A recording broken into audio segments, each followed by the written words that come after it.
Hello and welcome to New Filmmakers Los Angeles in partnership with Movie Maker magazine. My name is Danny DeLillo. We're here at the South Park Center. I'm delighted to be joined with Leon with his movie 302. Let's take a look at the clip. Cadet Aaron, Yes, yes, sir. do you bring a parent here with you today? No, sir. Cadet, are you a homosexual? Leon, thank you so much for being here. Welcome to the New Filmmakers LA family. As I've told you off camera many times, I love your film. Thanks. For those that haven't seen your film, Leon, tell us a brief synopsis. 302 is about a officer cadet who opens a can of worms when he decides to come out to the Singapore Army. Singapore is where I'm originally from, and this is a story that I've always wanted to tell, but it's difficult too because of, I think, location. You know, I didn't have a story that I didn't know how to not involve like a military like an installation or a building. So when my producer came to me with this idea that basing it on a friend of hers, Brian's experience, where when you come out to the Singapore Army, they'll do this like so-called like psychological evaluation. Yeah. It's actually a real psychological like ward, run by doctors, but this particular psychological evaluation isn't really one, I feel. Yeah. But yeah, everyone will go through it. It's so I thought if I could find a location that could look like a military hospital, then the film can be made. Where was it? So hospital locations are also really difficult because a real hospital would never give you the time of day. And we tried actually. I actually tried to ask the hospital that used to house this like military like hospital. But yeah, they were very polite, but they were like, I don't know, it just doesn't work. Yeah, it's just really difficult. And the building is something else now. Yeah. They use it for something else and everything. Yeah. But there was one standing hospital set in Singapore, and it's in this industrial building, and that was like the only option. Yeah, it looked like it though. It was great. Yeah. Yeah. It's not even on. Yeah, it was the only choice, but it was also the perfect choice. Even though it was a little expensive, I think it worked out. Yeah, obviously this has come from like personal experience, and obviously being in the military as well. I'm so glad like you uncovered this like story for all of us to get to experience. I want to go into your cast because they were brilliant. Like, how did you go about bringing your cast together? Like, I just really love the characters you created. Thank you, appreciate that. So I did the usual casting process. There was like a casting call. There were a bunch of auditions. I guess with the lead actor, there were many options. I mean, someone young and male at that age, like it's not hard to find someone. But I think someone with the right quality was what I was looking for. And even though we saw many actors, this guy actually has no experience. He showed up thinking it was more like a job interview. Oh, really? Yeah, he didn't even know that he... I think we did send him... I'm pretty sure we sent him the sides, like Yeah. audition sides, but he didn't like, I guess, look at it closely. So love he that. he was like completely shocked that he had to like, sort of do a scene. That's brilliant. Yeah, I I know. love this actually, Leon. Yeah. And of course I didn't think too much about it, and so we said like, okay, why don't you take the pages, go off somewhere else, come back in like an hour or two, whenever you're ready, we'll see you.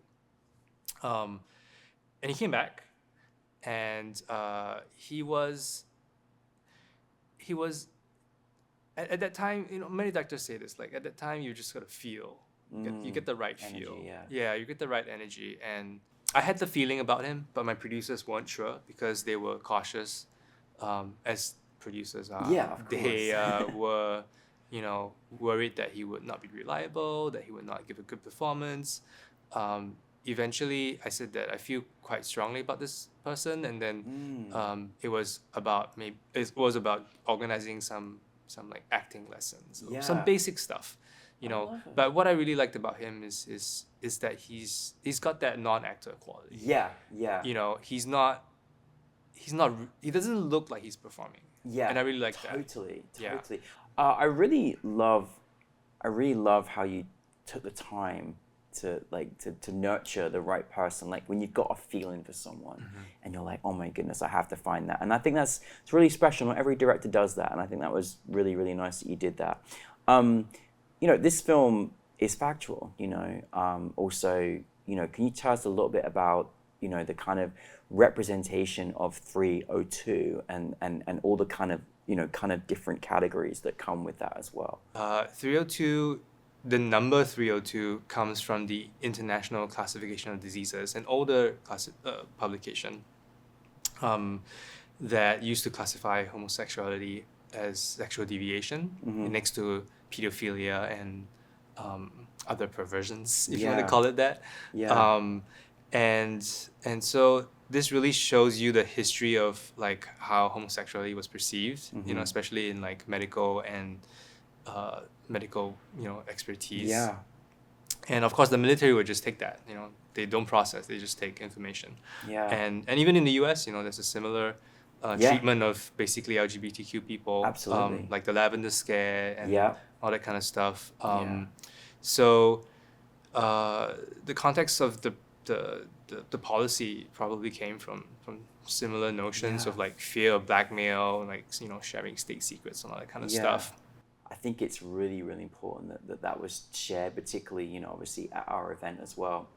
What I want to say is, like, for you in this experience, Leon, what have you learned from making this particular film? Is there anything you kind of taken from this film that was maybe different from other projects you worked on? Maybe I was constantly trying to figure out why there was such a policy, because it's a bit strange.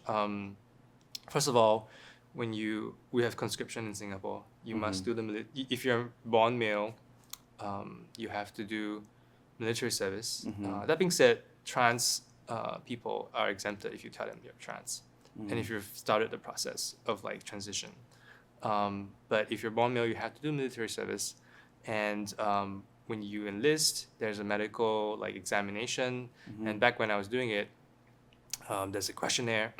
Back when I was doing it, there's a questionnaire. They will ask you like, oh, is there anything like confidential you want to tell the medical officer? Example, homosexuality. And the thing is, I would say even myself, most people would not choose to answer that question. So it's a very strange like ask, but up to you to tell kind of a situation. Totally. Yeah, and if you do tell at that point or any point, you would basically be downgraded to be a clerk. You wouldn't be able to advance into like more like leadership roles as a sergeant or officer cadet. And that's kind of like gonna be your life for the 2 years that you have to serve.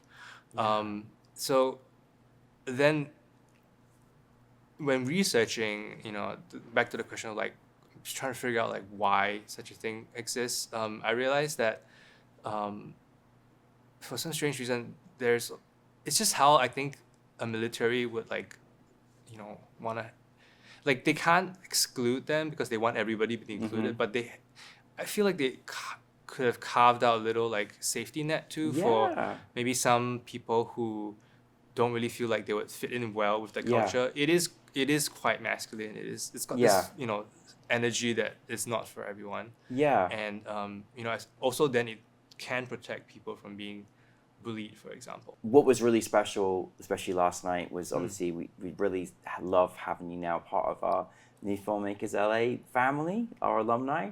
And this was obviously part of all of our queer storytelling. How was it? Was it nice to be sort of in a space where it was like everybody was telling different types of queer stories? How was that for you? It's being part of NewFilmmakers LA is a really nice experience. Oh, good. Especially when like there's a whole program dedicated to like LGBTQ stories. It reminded me of like my very first few festival screenings. My first short film was also like queer themed. And I premiered at Frameline in San Francisco. Oh, Frameline. I love Frameline. Yeah. It's really good. It's really great. Yeah. And back then in 2007, I'm dating myself. In 2007, It's okay. Don't they were worry, I like, do the same. there's basically very little like queer visibility, I think, in Singapore. I think our very first queer short film festival didn't even start yet.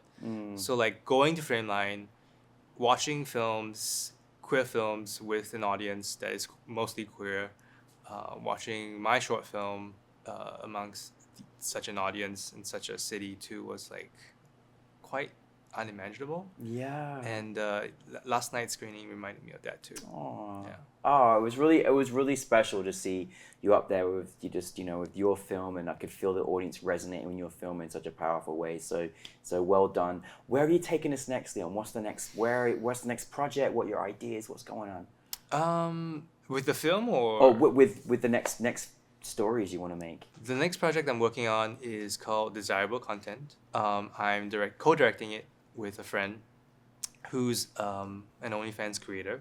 Basically, he makes porn. And he approached me with the idea of documenting 3 Asian creators, most in the US. We focus on like North America, basically.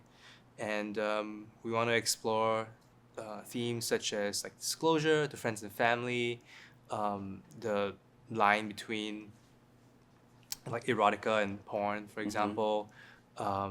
Is making porn still taboo in this day and age?